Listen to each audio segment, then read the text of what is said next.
For a bit of backstory, I, 31M, met my girlfriend Lisa, 26F, 2 years before we started dating.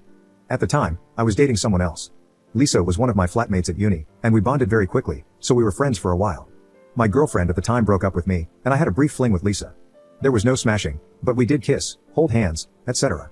We were very close as friends, and this felt very natural. However, I moved out a week later and relocated to the other side of the country. At the time, I was in a very bad place for a variety of reasons, and we slowed down talking as much. Then, a year later, she randomly reached out again, and we started talking.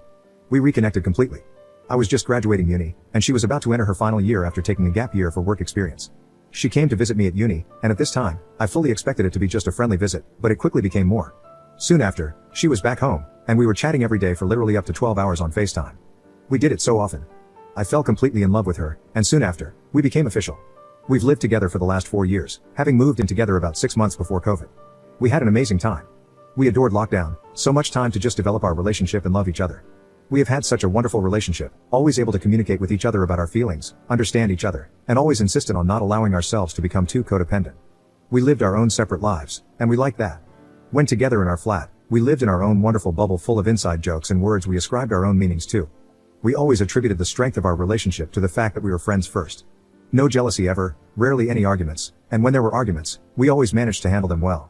We've talked extensively about our future, we've said we want to be married to each other, and have even picked out names for our future kids. We're not ready for any of that yet, as we are building our careers, but it always felt like this was it. She's had a job for the past 4 years that she ended up hating. She quit earlier this year and has been saving up to go traveling. She did the Philippines and is now in Australia. She's been there for 2 months now. When she first went, I told her that she needed to fully embrace it and not to worry about me. The arrangement was simple. Our tenancy in our flat ended at the same time she planned to travel, so I've moved in with my friend, and she's away for 3 months. Our goal, which we discussed a lot, was that when she returned, she'd find a new job, we'd find a new place, and resume building our life together. Slowly, we started talking less and less, and while at first I was happy, there were little things that were ringing alarm bells. Such little things, but when you know someone so well, and when you know your relationship so well, these small things stand out. She'd not reply for days at a time but still post on her Instagram story. She'd post things, like feeding a wallaby, but not share that with me. I love animals, and she loves how childlike I get around them. She always said she feels sad seeing animals without me because she can't see my reactions to them. But now she's not sharing them with me. I brought this up 1 month into her traveling, initially framed in an I miss you kind of way, and it landed well. She said she'd try to talk to me a bit more, but she just withdrew even more. I brought it up again 2 weeks later, this time with a bit more of a maybe can we try to talk a bit more kind of way. I also mentioned that I regret telling her before she traveled that I would be fine with not talking much. While I truly meant it at the time, in action, it was hurting me more than I expected. She understood and promised we'd talk more, but we talked less. A few days ago, I brought it up again, and this time, it was different. Each time, she's always insisted that she is in a bubble and needs to focus 100% on the traveling. I asked her if she could just give me 5 minutes every few days, just to say hello, but she said she wasn't sure she could even do that. This really upset me because we are 6 years in, and we have always had such a strong relationship, so I was surprised at how unwilling she was. I said we needed to talk about this properly over the phone, and she suggested the following night. Her time in Australia would make it around 8 to 10 a.m. my time. I was ready at that time, but she postponed it an hour as she was going for a sunset walk and then going out for dinner with her traveling friends. Then, it was postponed further, but I could no longer make the call as I had a client meeting. I told her how upset I was that she prioritized a sunset walk over our relationship, and that she had already had 2 months of them. I was only asking for one evening so we could talk about the future of our relationship. She agreed we needed to talk about the future of our relationship but said she couldn't do that until she returned home in 5 weeks. I said I couldn't wait that long and went to focus on my client. Essentially, she said she's so confused right now because she's in a bubble of traveling, and she's not sure if this is what she wants anymore. She floated the idea of wanting to move to Australia. She clearly doesn't see me in her future anymore.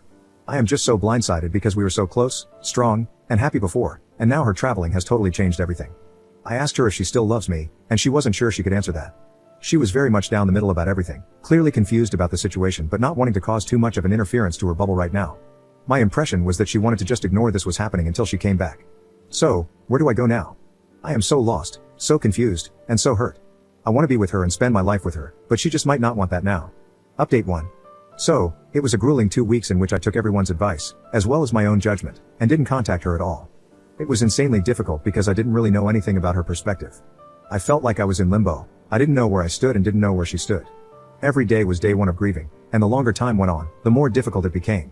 She had acted so coldly with me regarding talking about what was happening, and as I mentioned earlier, she had prioritized her traveling over my well-being and the well-being of our relationship. It was really hurting me because she knows me well, and I felt very confused and frankly traumatized that she was refusing to give me any answers. It was driving me insane. I wasn't eating or sleeping. I wasn't working much and couldn't concentrate on anything. I cried a lot. After a certain point, I decided that I couldn't continue this any longer, and although I tried to respect her need for space, I needed to respect my own need for answers. So, I reached out to her again. 2 days ago, we had a long, 2-hour video chat. She's currently in Vietnam. She sat in the hall of a hostel, and we talked openly, warmly, honestly, and in depth about both of our feelings. There were a lot of tears. It was a very emotionally draining conversation, but it gave me a lot of answers and resolved much of the turbulence I had experienced. I had written her a letter on the morning of the scheduled call, and I read it out to her. I explained how she had made me feel and how unempathetic I felt she had been.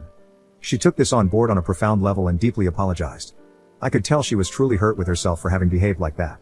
She acknowledged that she had buried her head in the sand regarding her feelings. It was truly powerful to hear her be so candid. This was the girl I had fallen in love with. She was usually so empathetic, smart, and sensitive, so her behavior in the past few weeks being the opposite of that had created such strange feelings in me. I was glad that we were talking back on the level we were usually so good at. But long story short, it is over. You see, I am her first boyfriend. Sure, she has slept with her fair share of lads, but I'm her first relationship. We met when I was 22, and she was 18. I was really the only man in her life for a long time. Now she's traveling and feels a deep sense within herself that she needs to explore herself and her life without a partner. She needs to be alone to do this. I completely understand this. It's not what I wanted to hear, but it's something I obviously understand and won't stand in the way of. She's planning to move to Australia for a while and continue her soul search. Right now, she just doesn't see a place for me in what she needs from her life. It's heartbreaking. I'm heartbroken. I love her deeply. She still loves me. But sometimes that just isn't enough, and that's all there really is to it. A lot of you suggested, sometimes with quite a cruel snarkiness, that she was cheating. She wasn't. I'm sure some of you will still believe that, but that's fine. Maybe you just haven't been in a real, adult relationship where there is honesty and transparency. This is not about another man, this is just about her recalibrating what she wants from her future. Now I need to figure out how to recalibrate my future. We had talked extensively about marriage. I was ready to spend my life with her. We had already named our future kids. Everything about the future that we had envisioned is now gone. It is really difficult right now to imagine being with anyone else, because the depth of our relationship was so strong. Every night, I am awakened by the isms of our relationship, the small quirks, the in-jokes, the made-up language we used, the tone of voice we would speak to each other in, the food we'd eat together, the things we'd do together, the songs we'd sing together, our touch, the warmth of her body against mine, the smell of her perfume, the way she'd say my name in a cute way when I'd done something cheeky. So many things are littering my mind right now. I'm struggling to see through it. I have no idea how I will make it through. If anyone can share any advice that can help me, please do. I know the obvious stuff, Jim, focus on yourself, rebuild your life, and so on, but they are all intangible to me. How do I repair my soul? How do I move on from someone I am still actively in love with? She returns to the UK at the start of July, and I will be spending a few days with her. A goodbye, if you will. It will be hard, and every fiber of my being wants to beg her to find a way to include me in her future, or to entertain the notion that, in the future, we will find our way back to each other in some grandiose fatalistic stroke. I had truly defined her as my soulmate and my best friend, and she had done the same for me. Right now, while she's still traveling, she's not able to sit in any of these feelings, but I know they'll come for her too once she returns to her parents and lives there for 6 months as she saves for her future travels. I don't know what the future looks like now. If anyone has any advice, please let me know. Commenter.